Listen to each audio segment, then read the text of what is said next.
खरं एवढ्या प्रतिकूल परिस्थितीमध्ये बाबासाहेब एवढं उच्च शिक्षण घेऊन येत आहेत. मला गेलं पाहिजे, ह्या माणसाचा यथोचित सत्कार केला पाहिजे. स्वतः शाहू महाराज बीडीडी चाळीमध्ये बग्गीवर जातायत आणि बीडीडी चाळीच्या राजगृहापर्यंत गेल्यानंतर जेव्हा बाबासाहेबांना माहिती पडतं, लोक गोळा झाले. अरे शाहू महाराज आले, शाहू महाराज आले, कोल्हापूर संस्थानचे राजे आले. आणि हे कळल्यानंतर, महाराज आल्याचे कळल्यानंतर बाबासाहेब स्वतः खाली येत आहेत. बाबासाहेब खाली आल्यानंतर शाहू महाराज अगदी घट्ट मिठी आलिंगन देत आहेत बाबासाहेबांना. आणि त्यावेळेस बाबासाहेब म्हणतायत, राजे तुम्ही इथं आलात, मला बोलवलं असतं, मी आलो असतो कोल्हापूरला भेटीला. त्यावेळेस शाहू महाराज, ही माणसं फार वेगळ्या मताची हो, उदार मतवादी.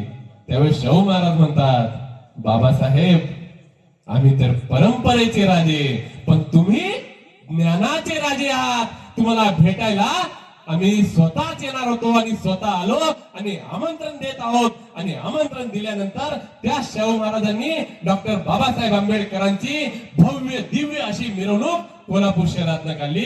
अरे त्या राजर्षी शाहू महाराजांसाठी पण एकदा जोरदार टाळ्या वाजवा. ह्या गोष्टी आम्ही समजून घेतल्या पाहिजेत.